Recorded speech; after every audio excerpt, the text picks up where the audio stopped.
The National System of Political Economy by Friedrich List. Narrated by Christopher Kendrick. Et la patrie et l'humanité. Translator's Preface to First English Language Edition. About 5 years ago, when the works of Friedrich List were republished and widely circulated in Germany, the Berlin correspondent of the Times took occasion to comment on the powerful influence which those works were then exercising in that country in favour of the adoption of a protective commercial policy. It was this testimony to the practical influence of List's economical theories which first attracted my attention to his writings, and a perusal of them induced me to undertake the translation of the following work, with a view to affording English readers an opportunity of judging for themselves as to the truth of his statements and the soundness of his arguments. The work consists of 4 parts: the history, the theory, the systems, and the politics of national economy. It is important to bear in mind that all were written before 1844, and the 4th part in particular treats of political circumstances and of commercial policies which have now for the most part ceased to exist. The Corn Laws, the Navigation Laws, and the generally protectionist tariff of Great Britain were then still unrepealed. The manufacturing industry of Germany was still in its infancy, and the comparatively moderate tariff of the German states still permitted England to supply them with the greater part of the manufactured goods which they required. At first sight, therefore, it would seem an anachronism to place before the reader of today a work having special relation to a state of things which existed 40 years ago. The principles, however, enunciated by List are in their main features as applicable at one time as at another, and it will be found that they possess 2 especially powerful claims to consideration at the present moment.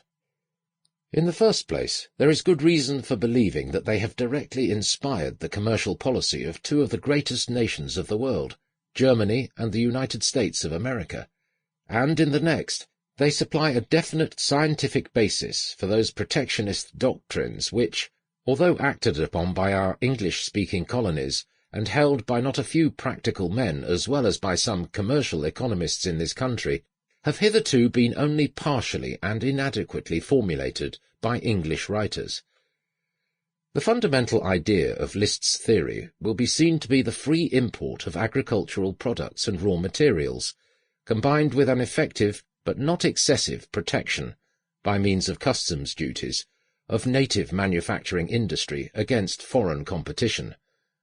According to his views, the most efficient support of native production of agricultural products and raw materials is the maintenance within the nation of flourishing manufacturing industry thus protected.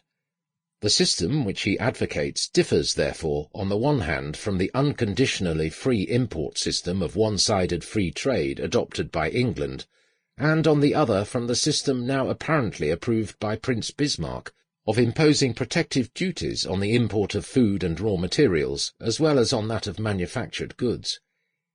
In fact, List draws a sharp line of demarcation between what he deems a truly political economy and the cosmopolitical economy of Adam Smith and his followers, English and foreign, and he vigorously defends a national policy as opposed to the universal trade policy, which, although nearly 40 years have elapsed since its adoption by England, has failed to commend itself in practice to any other civilized country.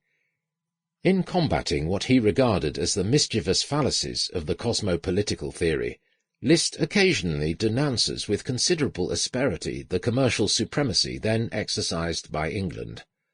But, so far from being an enemy of England, he was a sincere admirer of her political institutions, and a warm advocate of an alliance between this country and Germany. England and Germany, he wrote, have a common political interest in the Eastern question, and by intriguing against the customs union of Germany, and against her commercial and economical progress, England is sacrificing the highest political objects to the subordinate interests of trade, and will certainly have to rue hereafter her short-sighted shopkeeper policy. He further addressed to the English and Prussian governments a brief but forcible essay.